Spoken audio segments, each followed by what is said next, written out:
A confident Theresa May emerges from 10 Downing Street after surviving a critical no-confidence vote. Now the UK Prime Minister is back in Brussels. Can her parliamentary victory give her leverage with EU leaders? This is Inside Story.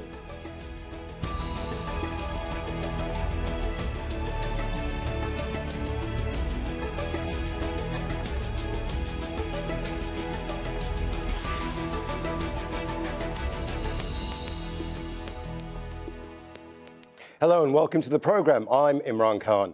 Britain's embattled Prime Minister has survived a no-confidence vote by members of her own party. It was a narrow victory, but it allows Theresa May to continue negotiating with EU leaders for concessions on her Brexit deal. But EU leaders have insisted the agreement is non-negotiable. We'll get to our guests in a moment, but first, here's what the Prime Minister said as she arrived in Brussels. My focus now is on ensuring that I can get those assurances that we need to get this deal over the line, because I genuinely believe it's in the best interests of both sides, the UK and the EU, to get the deal over the line, to agree a deal. But I recognise the strength of concern in the House of Commons, and that's what I will be putting to colleagues today. I don't expect an immediate breakthrough, but what I do hope is that we can start to work as quickly as possible on the assurances that are necessary. For Theresa May, she must hope that the words of President Jean-Claude Juncker of the European Commission, that with intelligent use of clarification and interpretation there may be a way ahead. But central to this is how can the same form of words be acceptable in Brussels and unacceptable in London and vice versa. That is the question that dominates the proceedings here. The question is of such importance that it's hard to see what sort of resolution there can be given what the government's concerned. Certainly the German government, but also the EU institutions have said that there will be no renegotiation.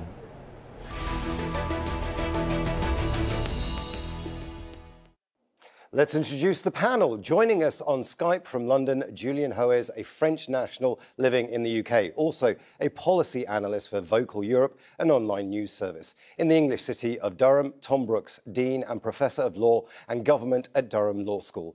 And also in London, Jonathan Liss, Deputy Director at British Influence. Welcome to you all. Theresa May has survived, just about survived, a vote of no confidence in her by her own party. However, has her Brexit deal survived? Let's start with you in London, Jonathan Liss. Do you think the Brexit deal is in any better position than it was 24 hours ago? No, it's even worse, if that was possible. First of all, the EU has already said on numerous occasions that they can't alter this Northern Ireland backstop, and they can't fundamentally reopen the withdrawal agreement, legally anyway. And so all they can do is tinker with some language. But that's not good enough for MPs who want to see the whole thing renegotiated. So Theresa May is going to be asking people to renegotiate it, but she simply won't get what she wants. And on the other, to add to that, she has now seen her authority vastly diminished in the vote yesterday. So if she was able to do something before, she's even less able to do it now, because the EU won't take her seriously, and there are 117 Tory MPs who will probably vote against the deal no matter what she brings back, because they can't support her as leader. Let me bring in Julien Hoez here from London. Also, you wrote an article that said, keep calm and carry on negotiating. Is that still the case right now? I don't think we can say that's still the case any longer, because the fact that the EU has itself said that it is no longer negotiating. Even though you have Sebastian Kurz saying that they're going to work together to prevent a no-deal Brexit, all that means is the EU is going to try and help Theresa May get this deal through. Jean-Yves Le Drian has already said that France is not interested in negotiating this. The EU is not interested in negotiating this. The most that the EU will be able to offer Theresa May at this point is a few clarifications, a few notes, and maybe even, as was said yesterday, the possibility of continuing the trade negotiations, even if the backstop comes into effect. Thom Brooks in Durham. Everybody seems to be agreed that the EU aren't going to renegotiate. However, Theresa May is looking for some sort of clarity on backstop. What that might mean is that she gets some sort of deal that says, yes, it's temporary and this is the date it'll come to an end. Why can't she renegotiate? What's the legal precedent behind all of this? Well, the legal precedent behind this is that the negotiations have come to an end, and there was a final deal that she then took to her cabinet. And clearly, there was something short of complete unity on that, and a particular worry about Parliament not agreeing to this. The Prime Minister then went to the country and has been losing popular support for her particular Brexit plan. So she's kind of in this muddle of kind of signing up to something that she's not able to sell, it would seem, perhaps probably not to her cabinet, but certainly not to Parliament or the country with the negotiations over. And it was noted at the start of this proceedings that really they were supposed to be concluded about 6 months before March. Now, everyone thought that it was going to go on a bit longer than that, and it has. But she's effectively run out of road, which is why the legal part has come to an end.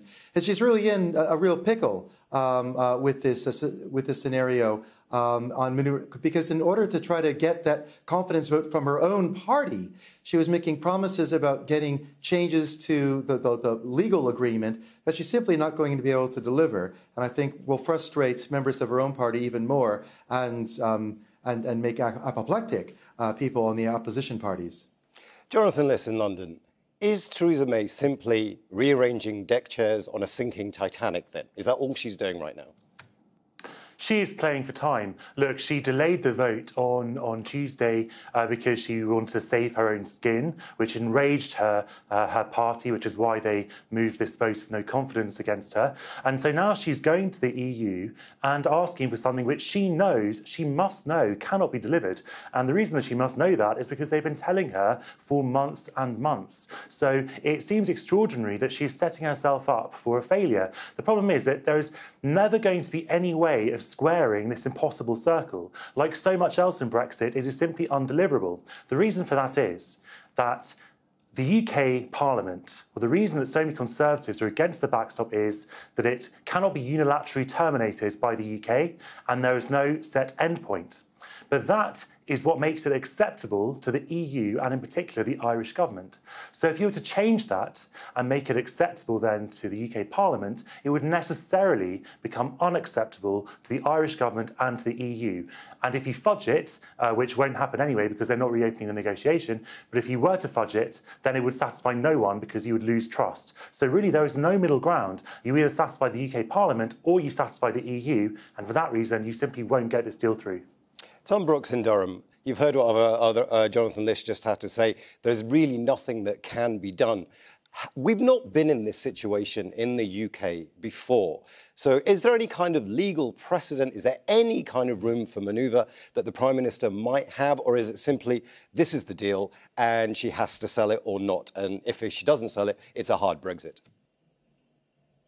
I think this point about the Prime Minister playing for time, she's certainly been doing an awful lot of that. Remember that for most of the 2 years that she or her team have been negotiating this Brexit deal, they've been keeping the details secret even from her own cabinet, who didn't find out about the details until a checkers meeting at the Prime Minister's residence in September. And that's when we started seeing several high-profile resignations, including her Brexit Secretary and Foreign Secretary, and then many others, of course, to follow. And she's been trying to play this as it's either her Brexit, which is the only Brexit, or some kind of no-deal scenario which the government has not planned for and would really genuinely cause some serious problems.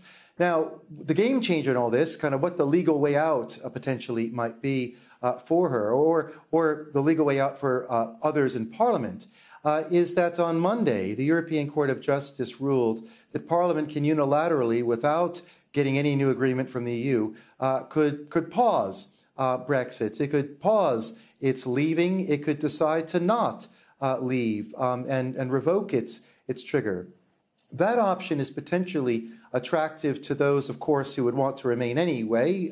That's not surprising. But it could also be potentially of interest to those who want to leave, those who recognize that the deal has been a lot more complex and more arduous than a lot of people probably thought at the beginning on both sides, and would be able to be an opportunity to kind of get the right kind of, for those who want Brexit, get the right kind of Brexit in place. This is still on the table. Of course, the other option is Parliament could choose to hold another referendum. I'm somewhat surprised the Prime Minister has not gone for that. In failing to get Parliament on her side, one way of getting them on her side in the next few weeks would be to call a referendum on her deal or to remain, make it set between her trying to follow through on the referendum and her having the only option versus staying in the European Union.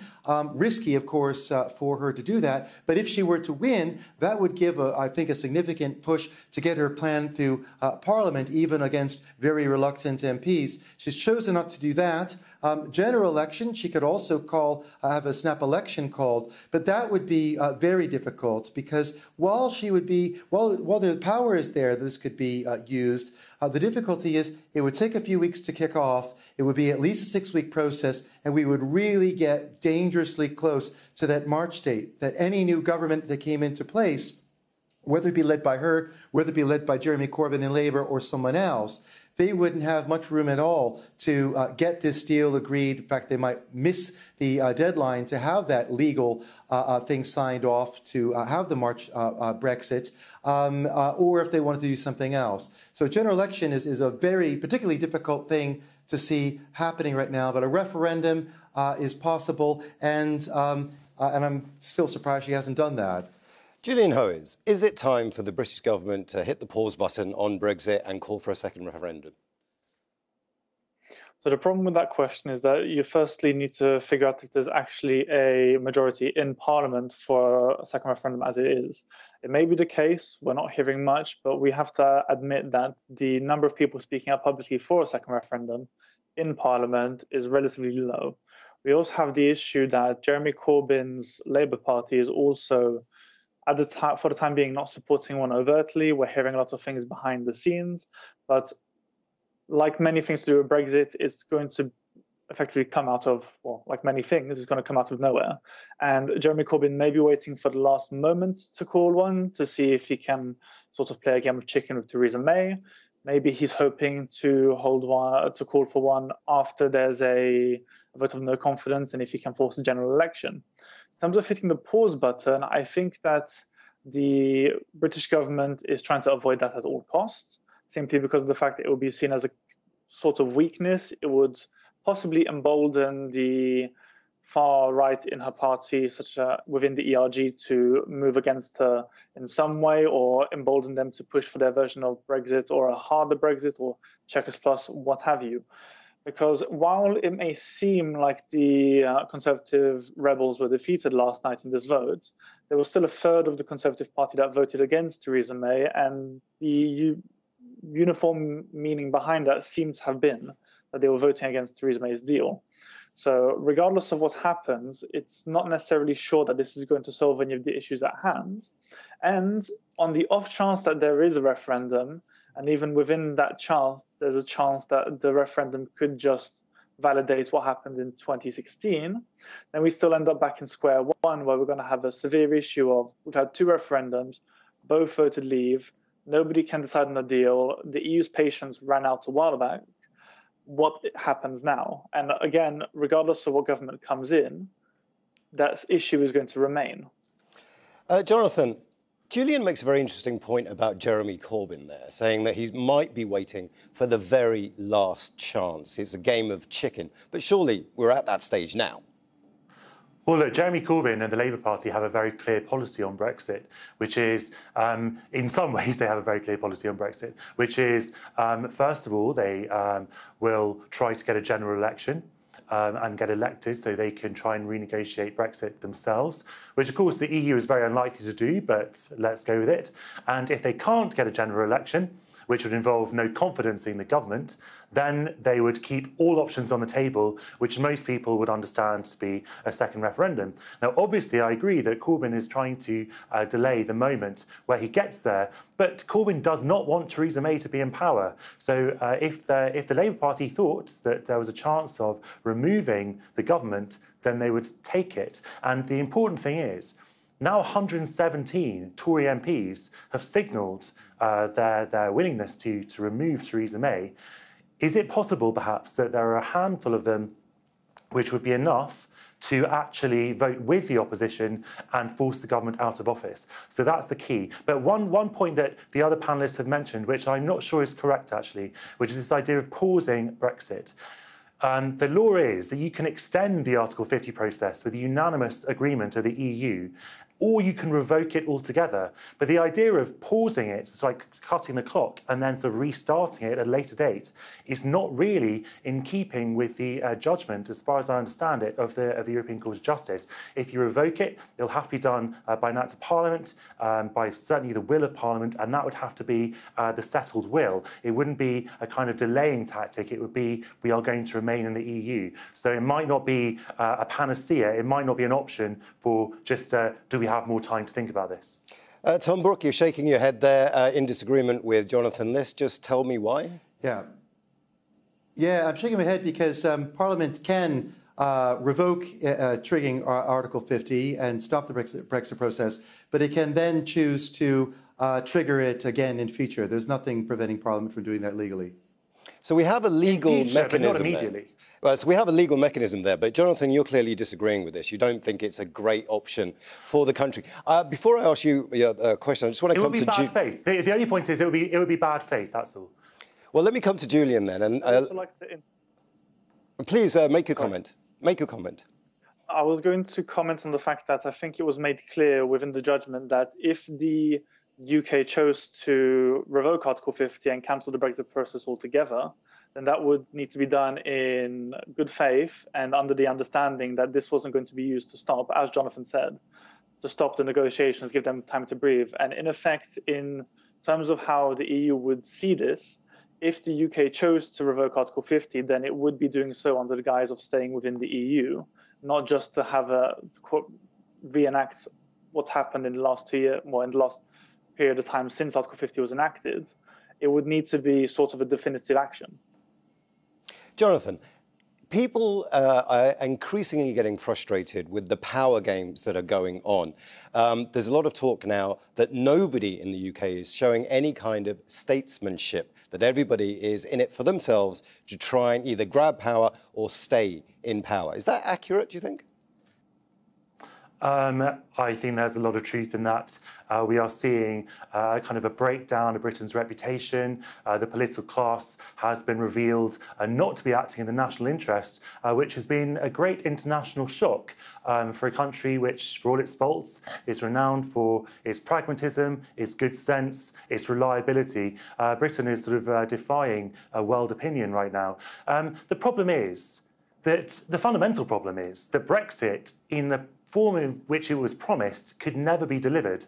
And Theresa May, in her cowardice and dishonesty, I'm afraid to say, never made that clear. Quite the reverse. She went along with the pretense for 2 years that all of the promises and the guarantees could be delivered with none of the resulting pain. So she could have all of her red lines, but with no economic harm, with no political damage, with no threat to the economic or political integrity of the United Kingdom. Now, that wasn't possible. So obviously, the people that she made those promises to are now incredibly disappointed.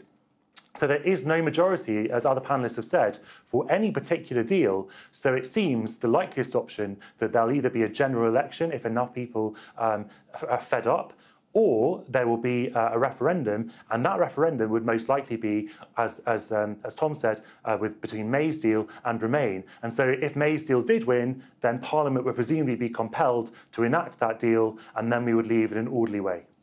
Thom, let's just talk about the question that was asked in the first referendum. It was a very simple question. Would you like to be part of the EU or not? Do you think that people were informed enough about what that actually meant?